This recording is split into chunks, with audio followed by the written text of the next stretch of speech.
Welcome to today's episode of Life as a Neurodivergent Student with Student Minds and all things mental health, and today we'll be discussing beyond the classroom, placements, apprenticeships and years abroad.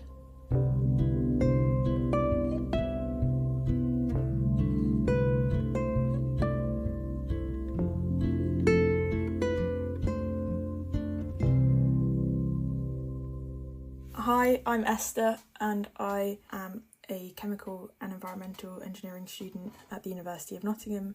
I have completed 4 years at university and in September will be returning to university to complete my Masters. Studying an integrated Masters, I've effectively completed my bachelor's degree and a year in industry, which was a 12-month industrial placement within engineering in a pharmaceutical company.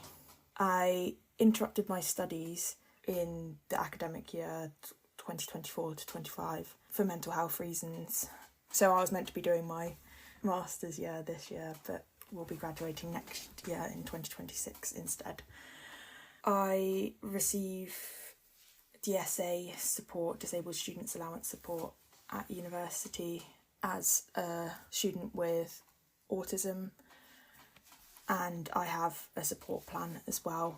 And through the Disabled Students Allowance, I also access one of the specialist supports that I get is mentoring sessions, which enables me to have regular mentoring sessions online with a familiar mentor, which I've had throughout my time at university. And my name's James. I'm a third year mental health nursing student studying on the bachelor's, and so I also complete placement, but it's in a bit of a different format. I complete placement in blocks, which is integrated throughout all 3 years of my degree. It's how a lot of healthcare programs are run, similar for like social work and education. Instead of sort of having 1 or 2 years of university and then a year in industry and then 1 or 2 years back at university, I swap between theory and placement blocks. So they are mandatory as part of the degree. They are, as is regularly being contested, unpaid placements, and they are assessed as part of the programme itself. So I need to pass placements in order to actually complete my programme, and that includes getting things like competencies or learning outcomes signed off, writing reflections, demonstrating specific proficiencies in practice, doing like a midpoint or a midway interview and a final interview. And personally, my placements have varied from 4 weeks at the shortest up to 8 weeks will be the longest. But then in other professions, they can be as short as a single week in a placement area, or can go up to 4 or more months of a placement, and that's again like actually part of the year. So that's alongside theory blocks, which I think, like you mentioned, you do the industrial placements as a set year. So your placement was paid, wasn't it? Yes, it was. Because like you were saying, DSA or Disabled Students Allowance works a bit different, where for me I can continue to claim DSA throughout all my placements because they are sort of like integrated into the programme itself. So I still see my like specialist mentor throughout. But one thing I think we both experienced on placement, and it's across whether you're doing it as placement blocks or as an industrial placement year, is essentially the experience of disclosure. So one of the things we wanted to talk about was what are some reasons why we chose to disclose being neurodivergent, and then how we tend to do that. I think we can start off by saying that it's completely up to the individual whether they want to disclose their disability, and there are several reasons why you might want to, or you might choose to hold off for a bit and disclose a bit later down the line. But for me personally, when I was applying for placements, I disclosed my disability, and I was almost specifically applying to companies which were disability confident employers as well. But I found that with disclosing it early, it would mean that I could get reasonable adjustments for the application process as well. So for example, my application process for the company that I ended up working at was a specific step, which was a pre-recorded questions which you had to video yourself answering, and as a reasonable adjustment I got extra time to record my answers to these questions. And the other thing I found super helpful, which I'm not sure was an extra reasonable adjustment but was helpful in general, was that we had up to 3 tries to re-record. We kind of could look back, review and make sure we we covered everything we wanted to say, which was, I found personally very helpful, and used all my 3 tries. And yeah, I would say as well that you kind of got to treat disclosing at application stage different to disclosing once you receive your job offer, because you're corresponding with different people. You've got to assume that a lot of the information is lost and that you'll have to explain yourself again, basically. So, and one thing I think I've encountered when I chose to disclose my disability with my line manager, for example, was to kind of be prepared that even though we're talking about neurodiversity a lot more in society these days, I think that it's different in the workplace, and you may have to assume that the person you're disclosing your disability to doesn't really know anything about your disability. So it's helpful if you can understand yourself a bit and convey that to someone else. It's where experiences can differ, but where like the ideal thing when you decide that you're going to like disclose or share neurodivergence, and I realise I forgot to mention before, but I'm autistic, have a diagnosis of ADHD and also long-standing recurrent depressive disorder and generalised anxiety disorder. And even within those different like diagnoses essentially that I could disclose, I've had different experiences when speaking with supervisors or assessors about them. And like I mentioned, I study mental health nursing. Everyone has heard of autism. So it's not a case of with some supervisors where they'll be, well, what is that? Because you'd have to question their competence maybe if they've managed to make it this far and have not heard of that.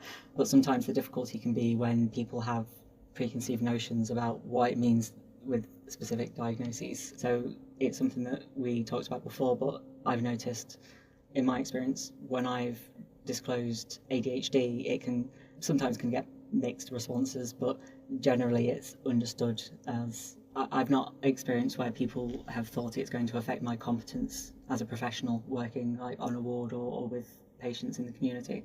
Whereas there's been occasions where when I've disclosed being autistic, I think unfortunately there's a number of people for whom they have attached certain connotations to that, or they don't quite understand the difference between autism and intellectual or learning disability, which then it's been quite a big factor when I've been deciding whether or not to disclose or what to disclose.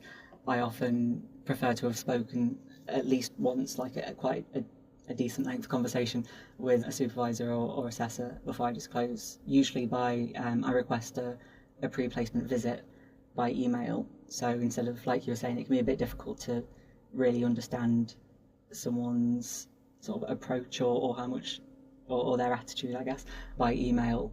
And I personally find it a bit easier to do that in spoken conversation, so you can raise things without fully just entering the conversation saying, by the way, I'm autistic. It's more so getting an idea of, oh, are you used to supporting students? And have you done any like extra training? Or because in nursing, every nurse is expected to be a supervisor, but you've got to do additional training to be an assessor. So if someone's a supervisor, then get an idea of like if they're actually interested in working with students as opposed to it just being a necessary part of the job. It could be helpful to know that, to know if they are going to take whatever extra steps to proactively offer support as opposed to just you sort of having to be the one constantly self-advocating and explaining things yourself. Yes, no, I think particularly the pre-placement visit sounds really helpful, and that's something that I'm not sure whether my university offers, but if you are going on placement and you are listening to this and you think that will be helpful, I think it would be worth getting in contact with your university. For us, it's not necessarily the university, it's once you know where your placement is, you sort of reach out to whatever contact there is there and just ask, hey, is it possible, just so I can get an idea of the environment and what sort of work you do or what the team looks like, if I can just come in for half an hour or an hour or so and either meet with you and speak with you, or sort of, if it's possible in this location, come to the nurse's station for a bit just to get an idea. And it really helps with like an environmental orientation for yourself, especially there's some environments that can be very much sensory overwhelm, and it can be quite difficult if someone doesn't have personal experience with that to know what sort of things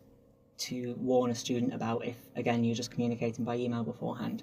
So having the opportunity to go in and experience that yourself in order to make preparations or explain, hey, I've realised this is going to be something that I might struggle with. Like I have auditory processing disorder as well, and when it's a very loud ward environment, I struggle to hear instructions, like differentiating it from all the surrounding noise. And so it's not usually as much of an issue, fortunately, for a lot of the placements I've been on have been community. But when it's a ward-based one, because it's something that could affect my actual response to it, yeah, I always prioritise things that could potentially have an effect on like the safety of patients. And if I don't hear someone shout, hey, we need equipment, insert equipment here, then that's an issue. So it's the sort of thing where even if I don't necessarily go full in depth of like, this is my list of diagnoses, I'll mention, by the way, I have a bit of a hearing thing, so if it's a loud environment, if you could just double check with me that I've heard something, if you give me an instruction, that'd be helpful. And having the pre-placement visit is helpful for that. But I was interested, is there any particular way or just sort of how you approached it when you disclosed to your manager, or if you spoke with multiple people? Was it more so by email or like in person? So I disclosed in person during one of my like weekly catch-ups with my manager, and it was my first experience kind of disclosing at work, so I didn't really know what to expect. And my line manager was very open-minded, but was curious to know what it kind of meant, me having autism. And I think that's where it's kind of useful to, like I said, understand yourself, and also if you can research a bit some reasonable adjustments which may help you, or have a think about some reasonable adjustments which may help you, that's quite helpful, because then you can go with actions that they can then take further. But also they can often put you in contact with a disability support network at the company, or diversity, equity and inclusion specialists at the company also, who may be able to provide further information. And you mentioned as well about having an idea of what sort of things you would find helpful, so that you can like bring that to the conversation, especially like you're saying, if someone's not necessarily familiar with either specific diagnoses or just supporting students on placement. And that can be, I think, a really difficult place to start, because there's like for myself, I was diagnosed as an adult, so I never received support throughout education or such. So coming to university, a lot of conversations are very open-ended of like, oh, what sort of support do you need? Which is great in that they're not just doing the whole like, oh, you've got X diagnosis, therefore you get Y support. But it can make it a bit difficult, especially if you're also not used to the sort of like workplace environment where you're going to be going on placement.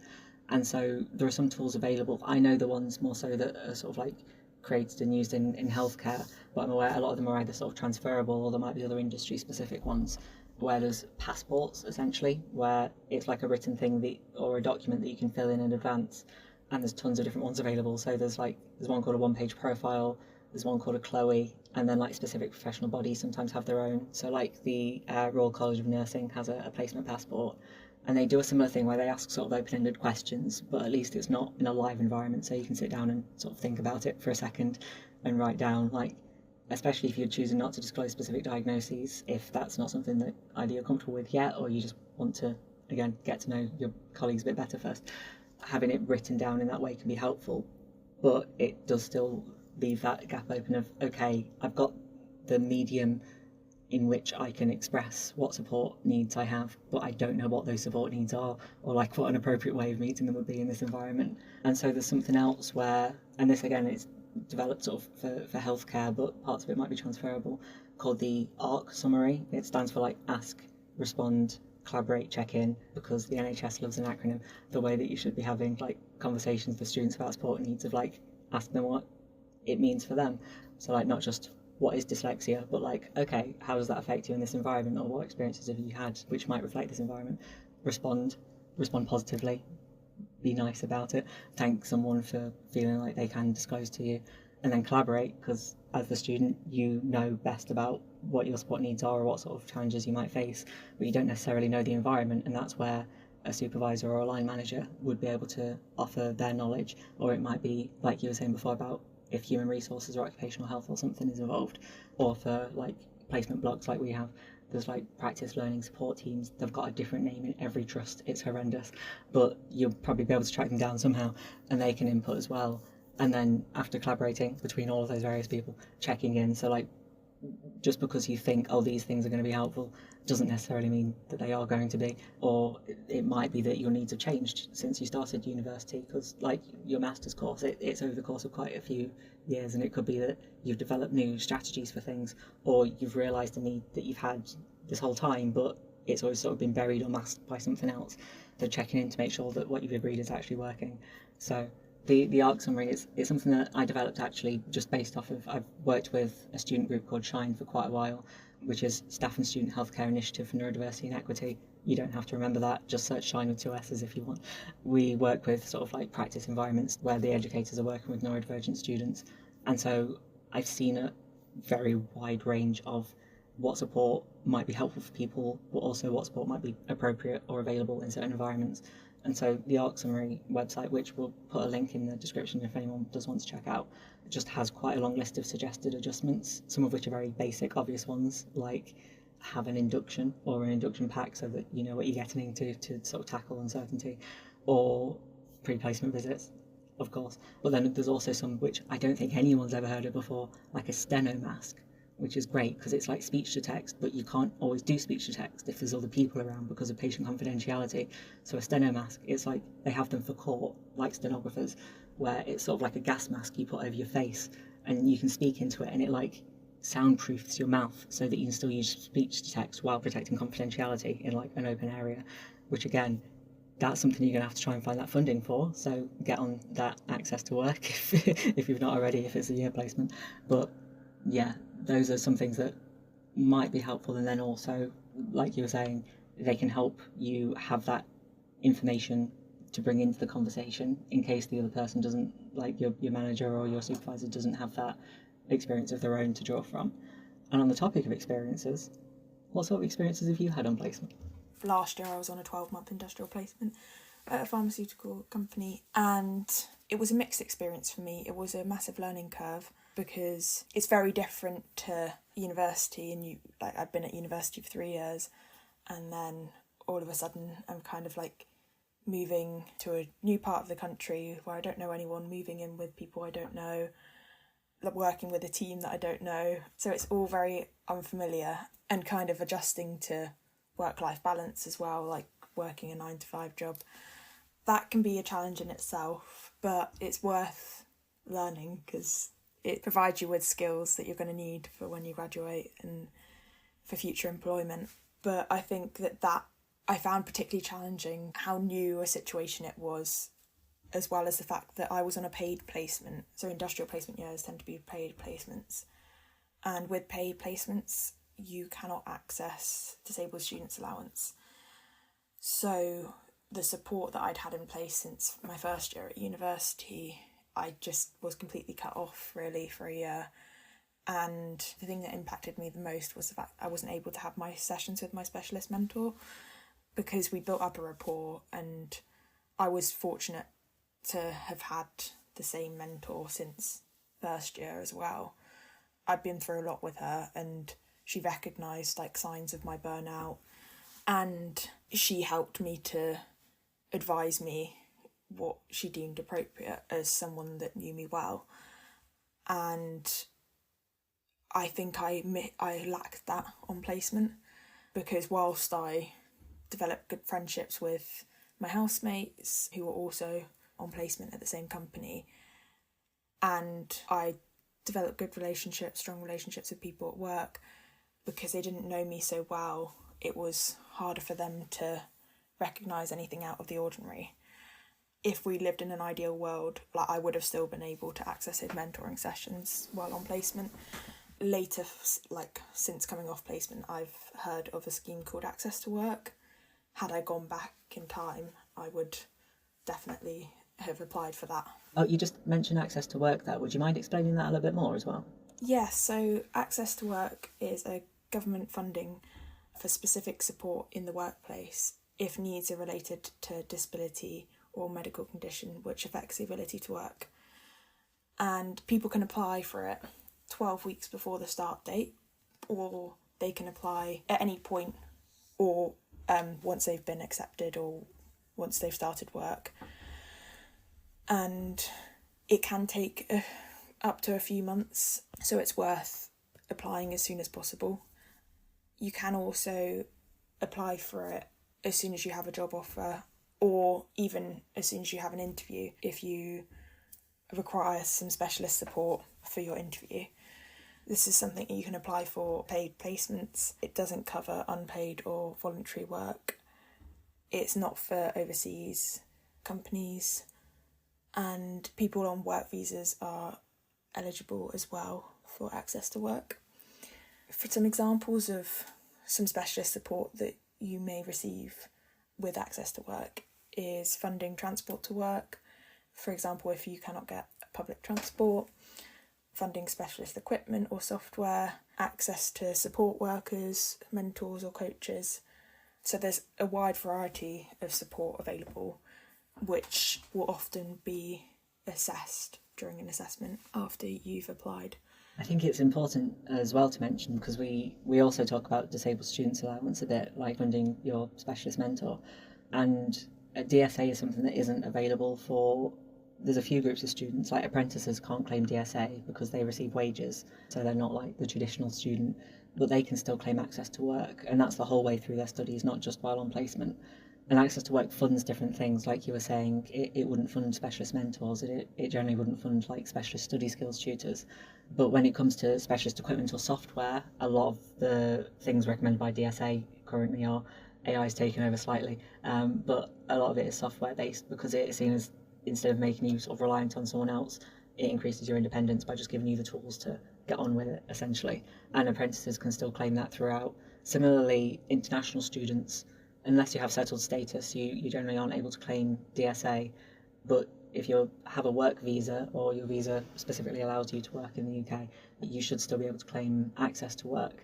So if you're doing a placement year as an international student, even if you usually can't get any sort of funded support like how you would with DSA, you should still be able to apply and claim through access to work. So it's a little bit of extra support, and it's an option that often isn't explored. Like a lot of students, even if they've been on DSA the whole time at university, aren't necessarily made aware that during the last year you want to start looking at applying for access to work, which can then help pick up some of the things that you might have used to have covered on DSA. And even like you were saying, in the run up to job interviews, it can be helpful.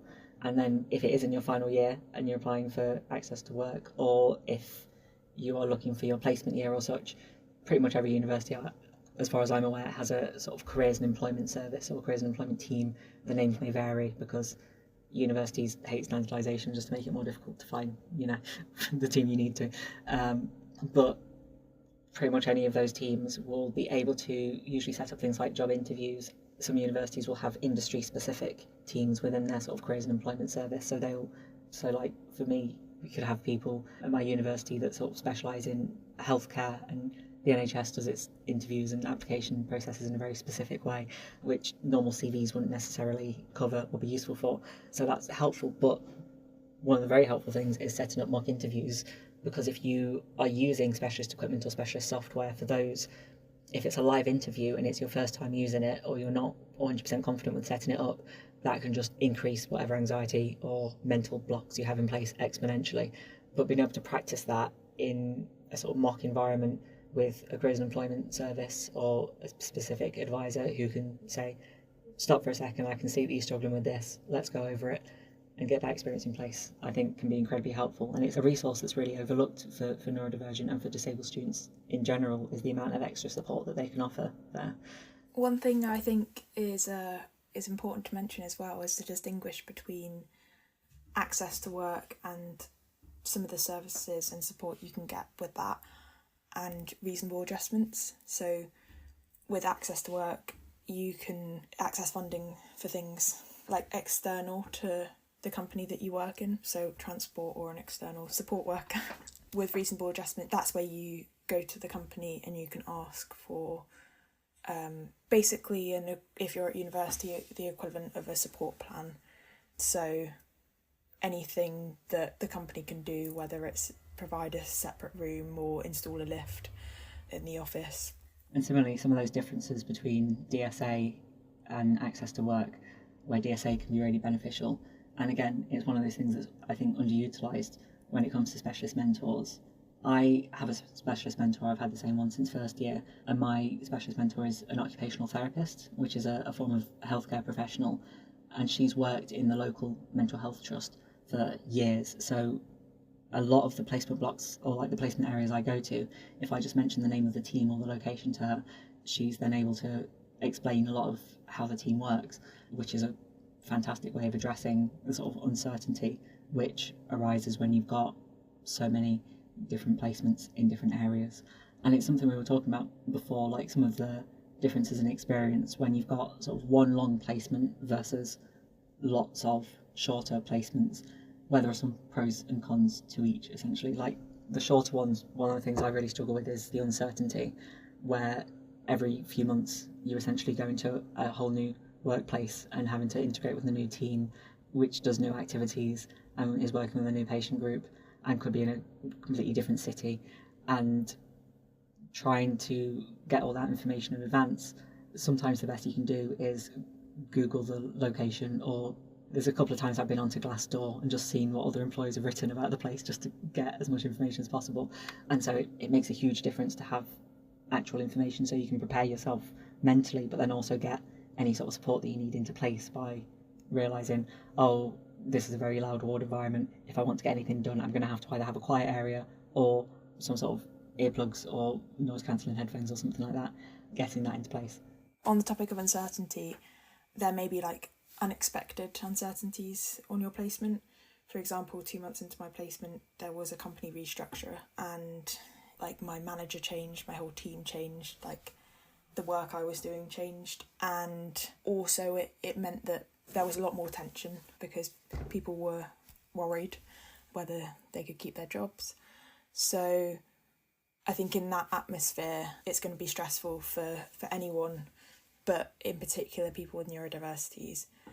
And for me, it would have been helpful if I'd have had, even though I only had 2 months to put the support in place, it would have been helpful if I'd have had some support saying that if there are significant changes, then I may take longer to adjust to, or I may need additional support, maybe extra one-on-one meetings with someone I trust, and maybe need to have open conversations where we can think about how I can best be supported.